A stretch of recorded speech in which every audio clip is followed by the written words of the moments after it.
J'aimerais dire d'abord deux mots de l'idée centrale de notre épistémologie génétique, parce qu'elle est presque toujours mal comprise.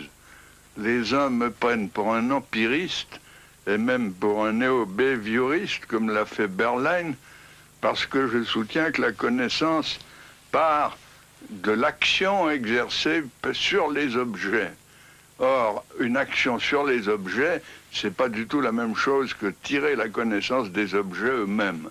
Il y a donc là une première confusion. Les autres me trouvent au contraire néo-maturationnistes ou même innéistes, étant donné que je fais appel à l'action du sujet. Mais ils oublient que l'action du sujet, c'est justement une action sur les objets qui a par conséquent interaction et pas action à sens unique. Autrement dit, je ne suis ni empiriste ni innéiste, mais je suis constructiviste. C'est-à-dire que je pense que la connaissance est affaire de continuelle construction nouvelle par interaction avec le réel et ne sont pas préformées. Il y a créativité continuelle. J'aimerais donc montrer en quoi la connaissance n'est pas préformée, ni dans les objets, ni dans le sujet, mais qu'il y a toujours auto-organisation et par conséquent une continuelle construction et reconstruction. Eh bien, pourquoi ne suis-je pas empiriste? L'empiriste pense que la connaissance est une sorte de copie des objets, une copie fonctionnelle, comme disait Hull. Or, ça n'est jamais une copie. Elle est toujours une assimilation, c'est-à-dire une interprétation par intégration de l'objet dans des structures antérieures du sujet. Le meilleur exemple qu'on puisse donner pour justifier cette thèse, c'est l'étude du dessin lui-même chez l'enfant, étant donné que le dessin, par définition, est une copie d'un modèle. Eh bien, ce qu'on observe chez le jeune enfant, c'est que l'enfant ne dessine pas ce qu'il voit, il dessine l'idée qu'il s'en fait, il dessine ce qu'il en sait, c'est-à-dire son interprétation, et non pas l'objet tel quel en tant qu'observable perceptible. Prenez par exemple la copie d'un losange. Je demande à l'enfant de copier ça, voilà le modèle. Eh bien, pour l'enfant, le losange, c'est un carré qui a des pointes. Alors, vous voyez le résultat, il vous dessine un carré avec une pointe dessus, ou bien il vous dessine un carré avec une pointe à côté. Vous allez voir maintenant une première expérience. C'est une petite fille nommée Emmanuelle qui a 3 ans, 6 mois et qui va copier devant vous un triangle. Tu le regardes bien, hein?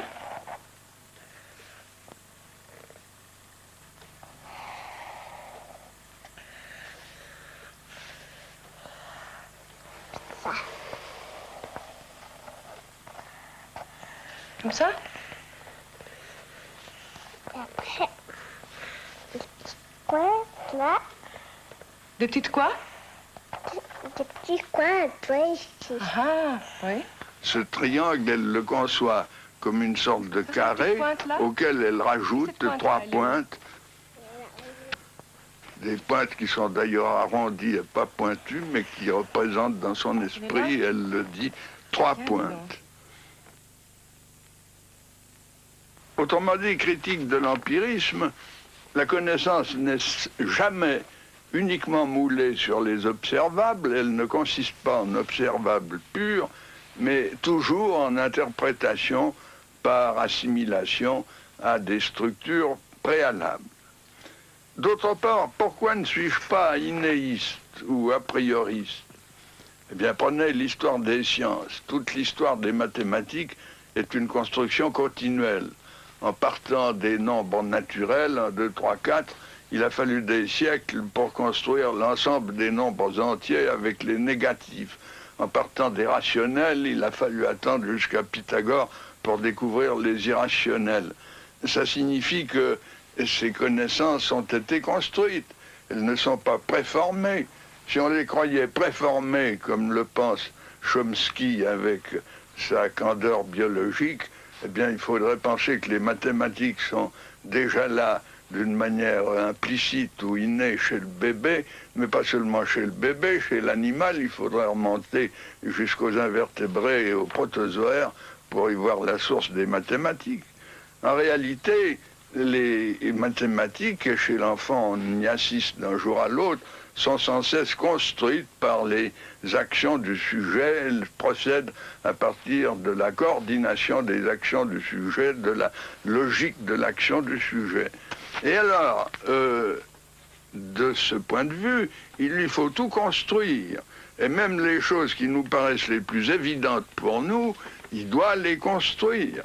Je vous donnerai un petit exemple, ou plutôt vous allez assister à l'expérience avec un enfant. On montre à un enfant une ficelle qui présente cette configuration. On lui demande ce qui se passe si on tire de ce côté-là. Ben, il comprend très bien que si on allonge de ce côté, on va raccourcir de ce côté. Apparemment, il a tout compris.